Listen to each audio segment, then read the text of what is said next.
Another thing I love about the newly reformatted Chamber Chat, just as much as I love having a local celebrity co-host, is our new Chamber Cooks segment. So I want to introduce to you Mark Secker, chef and owner of the Fat Cat Grill, who's going to teach us a scallop ceviche recipe and a mojito recipe. And Amy Meek is joining us in the studio as my co-host as well.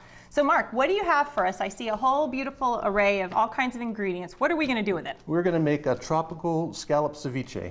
We're right in the middle of scallop season, which is real fun to do here. And a lot of people don't know what to do with them when you get them. A lot of people just saute them with garlic. So I thought I'd show you more of a South American marinated scallop salad. And it's excellent in the summertime, real refreshing. Wonderful. So where do we begin? Okay, well, these are the little bay scallops, same kind that we get out in our Gulf. And for a ceviche, they're basically just marinated with lime juice or lemon juice. It really doesn't matter, any kind of citrus juice. And if you marinate them overnight, they actually cook the scallop. And I'll show you these scallops right here. You can see that they kind of turn opaque, just like as if you would have poached them or sauteed them. Yep. So these are just marinated in some kind of acid, lime or lemon juice, Correct. and that cooks them. That is correct. Great. So you're going to put that into a big bowl. Yeah. And you can see they have a texture of being cooked already, even though they were never heated. Yeah, that definitely changes it up. Okay. And now what we're going to do is just add some other ingredients, basic salt and pepper. And then I went with more of a tropical ceviche since we're living in a warm climate. And I'm using avocado. Ooh, one of my favorites. Tomato. You try to think of color and texture when you put in. You can put anything you like in there. These are some thinly sliced onion. Already it's starting to look really pretty. Yeah, and this is papaya, which is one of my favorites. Does any of this sound good to you, Amy? It smells really good already. And then these are hearts of palm.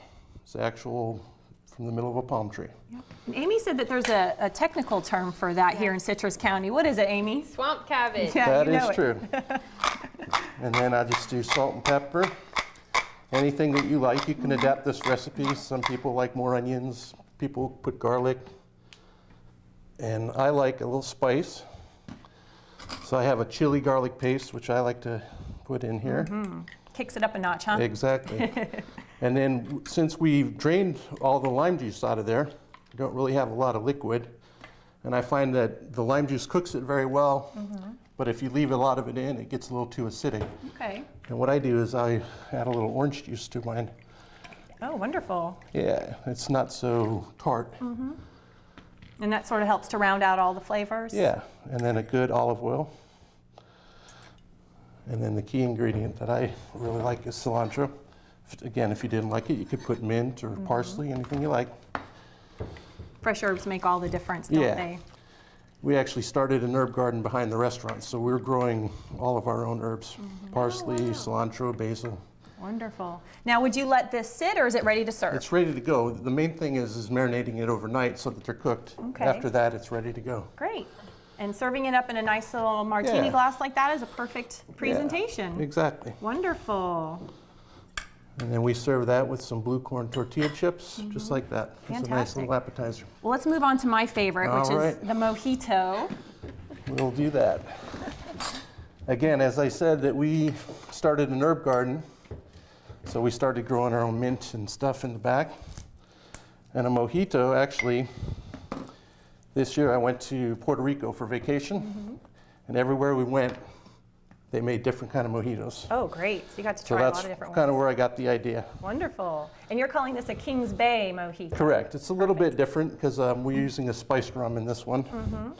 So you've got Can't go wrong with that. Yeah, for sure. So you've got the mint in the glass. You're squeezing some fresh lime into it, and then you'll and then we're going to put a little sugar. a little sugar in the raw. Exactly. Okay. Just a couple of teaspoons. And then the main thing about a mojito is The fun part. the fun part is Besides drinking it, of course. you have to bruise the mint. And it's a lot easier if you have a little more liquid. So I usually put the spiced rum and the mint together. And then you just want to smash it, and this dissolves the sugar, and it bruises the mint, so it has that nice mint flavor. Yeah, and it kind of breaks it up and then blends it right back together too, doesn't it? Exactly. Great. And that's all you need. You don't need to do it a whole lot because as soon as you break the mint, you can smell it immediately. That's for sure. Then for the rest of your cocktail, you just want to build your glass with ice. It's much easier if you build your drink in the glass that you're going to serve it in. That way you know you have the right amount. Well, that's true. And then for the Kings Bay Mojito, we add a little bit of cranberry juice. Oh, which adds great color. Great color, and it's very refreshing. And then you want to top it off any mojito, usually with a little club soda or sparkling water, just to give it that nice fizz. That looks beautiful already. I want to mention that the Fat Cat Grill is now open for full liquor as well as beer and wine too. Fat Cat Grill is located in downtown Crystal River on Citrus Avenue. Stop by for lunch or dinner. And you mind if I take a quick taste? Not at all. All right, sounds good. Fantastic and refreshing. Stay with us.